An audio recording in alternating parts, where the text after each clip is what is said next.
Hey, I'm Steven with Lowcountry Paver. Today we're here with Joe Johnson of SEK Sherborne. We're going to be showcasing our brand new permeable resin joint sand, PS-1500. It comes in 3 colors, so we're excited to showcase that for you.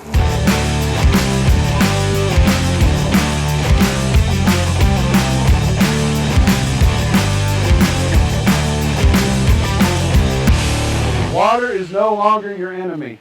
We're going to be showcasing our PS-1500 resin joint sand here today at Lowcountry Paver, and it is a permeable system.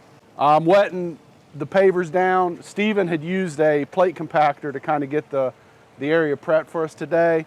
Just washing off any of the rust stains from the old compactor, getting it ready. If you'd ever used polymeric sand in the past, me putting water on the pavers would be a big no-no. Not anything you have to worry about anymore with the PS-1500 resin joint sand. It comes in 3 different colors. Today we're going to be using the slate color, but it also comes in driftwood, which is kind of a light whitish gray, which would look good with some of your gray base pavers. Gray white pavers are real popular right now. Charleston Pearl would be ideal for a color like this. And then everybody's always asking for a lighter tan. We now have a lighter tan. It's called Pebble. This is perfect for your really light white pavers, white cement base pavers. Today we're going to be using slate. Product comes in a 55-pound bucket. It is encapsulated with nitrogen. Once it's introduced to air, it starts the hardening process. I got a lot of guys wanting to know why it comes in a bucket. If you don't use all the products, you can put it back in the bucket, fill it with water, and use it on the next job. It's not a product that you can give to a homeowner and expect it to sit in their garage for 3 years, but it will be good for the next job. Today we're going to use a squeegee, a water hose, and a pair of scissors. This is nitrogen packed, so once I cut into it, I'm going to start the curing process. Before we apply the joint sand, we went ahead and washed the pavers off so the pavers are wet.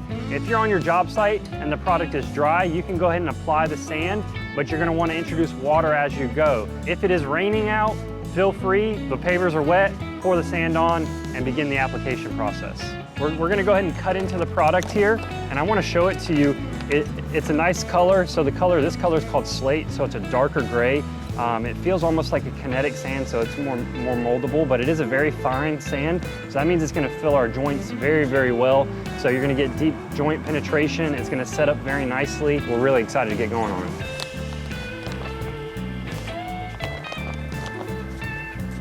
It's a really fine sand, so these 1/8 of an inch to 1/4 of an inch pavers, it's ideal for those smaller gaps to get that penetration.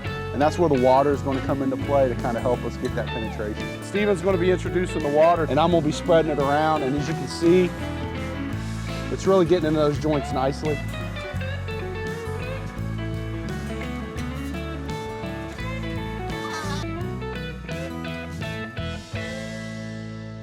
It's tight. As tight as I can get it.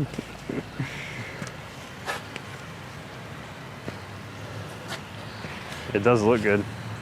With polymeric sand, you had to be really careful not to bulldoze the product to one end to the other. This end wouldn't be as cohesive as this side, but with this product, you don't have to worry about that as much.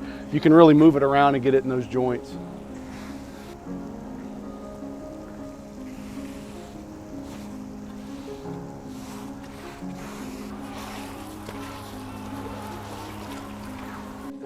So as we move the joint sand around on the job site, just keep pushing it into the joints. You might notice you have a little bit of extra. That's fine because we're actually able to take that and put it back into the bucket and save it for the next job. If you're going up against another hardscape that you don't want joint sand on, that's fine. There's a 12-hour setup time, so let it dry out a little bit and then we'll actually just be able to sweep that off. That's what we want right there.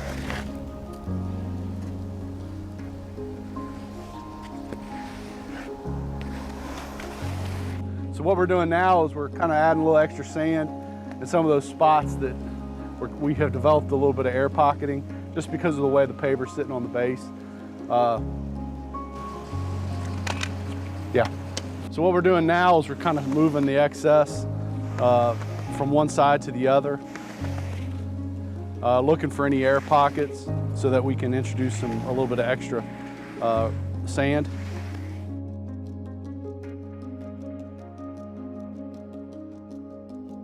So all we're doing here is putting the excess in a bucket, and then what you'll do is you'll fill it back up with water. It'll keep for a few days and you can use it on the next job. So now I'm gonna fill this up with water. I'm gonna put enough water in here to go above the sand.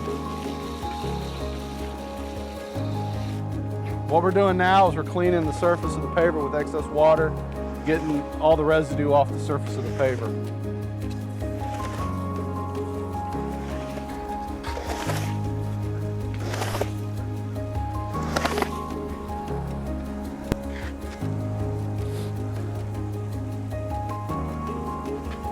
So we've wrapped up the install of our resin sand here.